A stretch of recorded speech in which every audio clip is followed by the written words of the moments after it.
नमस्कार, मैं अभिषेक और आप देख रहे हैं राष्ट्रीय प्रस्तावना न्यूज। आज की तारीख, आज के मुद्दे और आज की सबसे बड़ी खबरें साफ, सटीक और सरोकारी अंदाज में सिर्फ आपके लिए। राजनीति से लेकर समाज, अर्थव्यवस्था से लेकर सुरक्षा, हम लाए हैं देश और दुनिया की वो टॉप 10 खबरें जो न सिर्फ जरूरी है बल्कि आपके सोचने के नजरिए को भी बदल सकती है। तो चलिए नजर डालते हैं आज की टॉप 10 हेडलाइन पर। सरकार ने भारत और भूटान के बीच रेल की 2 नई रेल परियोजनाओं की जानकारी दी है। विशेष सचिव मिस्री ने कहा कि दोनों सरकारें बानरहाट पश्चिम बंगाल को समत्सते से और कोकराझार असम को गिलेपू से जोड़ने के लिए 2 सीमा पार रेल संपर्क स्थापित करने पर सहमत हो गई है। सरकार ने बताया कि भूटान के शहरों समत्से और गिलेपू के लिए 4000 करोड़ रुपए से अधिक की लागत से 2 सीमा पार रेल संपर्क स्थापित किए जाएंगे।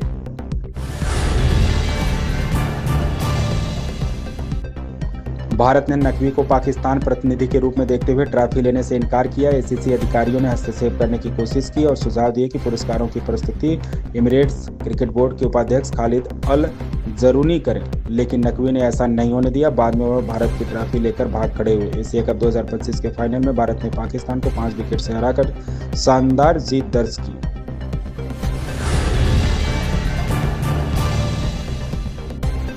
यूके एसएससी की 21 सितंबर को स्नातक स्तरीय भर्ती परीक्षा के दौरान हरिद्वार के एक केंद्र में प्रश्न पत्र के 3 पन्ने बाहर आने के बाद सोशल मीडिया पर वायरल हुए थे। इसके बाद से युवा पेपर लीक का आरोप लगाकर धरना दे रहे थे। युवा उसी दिन से सीबीआई जांच की मांग कर रहे थे। उत्तराखंड अधीनस्थ सेवा चयन आयोग के स्नातक स्तरीय परीक्षा के पेपर लीक मामले में युवाओं को धरना जारी है।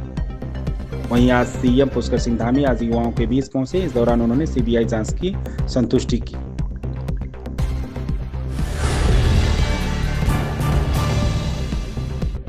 एबीवीपी के एक पूर्व नेता प्रिंटू महादेव की विवादित टिप्पणी के बाद कांग्रेस ने भाजपा आरएसएस पर हमला करते हुए कहा कि वह वैचारिक लड़ाई हारने वाले राहुल गांधी की आवाज दबाने के लिए साजिश रच रहे हैं। पार्टी ने सरकार से महादेव के खिलाफ सख्त कार्रवाई की मांग की। कांग्रेस ने कहा कि यह केवल राहुल गांधी पर नहीं बल्कि गरीब और कमजोर तबकों की आवाज को दबाने की कोशिश है।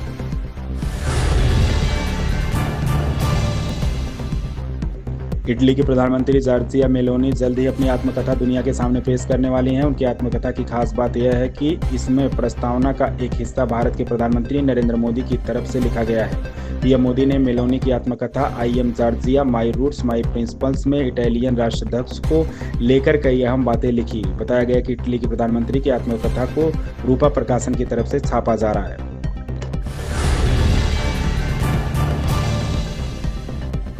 दशहरे की पूजा में अगर आप खूबसूरत दिखना चाहती हैं तो टीवी की मां सीता की तरह तैयार हो। यहाँ उसके लिए आपको कुछ विकल्प दिए जा रहे हैं। दशहरा का त्यौहार हिंदू धर्म में काफ़ी महत्व रखता है। इस दिन लोगों के घरों में पूजा अर्चना होती है। बात जब पूजा की हो रही हो तो महिलाओं का सजना संवरना तो बनता है। अगर आप इस बार दशहरा पूजा में एक सादगी भरा पारंपरिक लेकिन आकर्षक लुक अपनाना चाहती हैं तो टीवी की मां सीता यानी कि लोकप्रिय देवीना बनर्जी के स्टाइल से प्रेरणा लेना आपके लिए बेहतर होगा।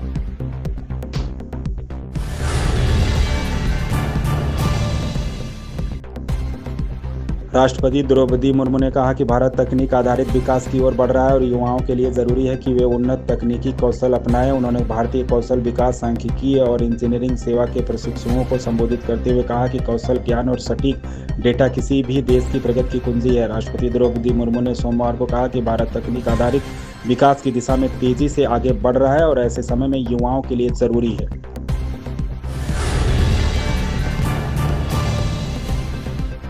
केरल पुलिस ने सोमवार को भाजपा नेता प्रिंटू महादेवन के खिलाफ मामला दर्ज किया है। उन पर आरोप है कि उन्होंने एक टीवी डिबेट के दौरान लोकसभा में विपक्ष के नेता राहुल गांधी को गोली मारने जैसी टिप्पणी की थी। मामला केरल प्रदेश कांग्रेस कमेटी केपीसीसी के सचिव श्री कुमार सीसी की शिकायत पर पेरामंगलम पुलिस ने दर्ज किया। पूर्व एबीवीपी नेता महादेवन ने 26 सितंबर को एक मलयालम न्यूज चैनल पर बांग्लादेश और नेपाल में हुए प्रदर्शनों पर चर्चा के दौरान यह बयान दिया था।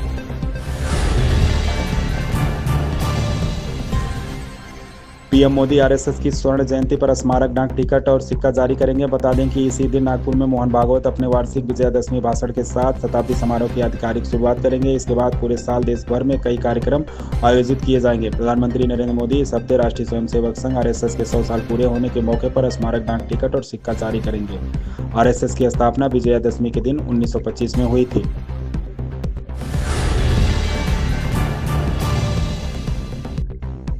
तमिलनाडु के करूर में टीवीके पार्टी की रैली के दौरान हुई भगदड़ पर भाजपा ने गंभीर रुख अपनाया है। राष्ट्रीय अध्यक्ष जगत प्रकाश नड्डा ने मृतकों के प्रति संवेदना व्यक्त करते हुए एनडीए भाजपा सांसदों का 8 सदस्यीय प्रतिनिधिमंडल गठित किया है। यह टीम करूर जाकर हालात की जांच करेगी, पीड़ित परिवारों से मिलेगी और अपनी रिपोर्ट जल्द पार्टी नेतृत्व को सौंपेगी। तमिलनाडु के करूर जिले में टीवीके पार्टी की रैली के दौरान हुई भगदड़ की घटना पर भाजपा ने गंभीर रुख अपनाया है।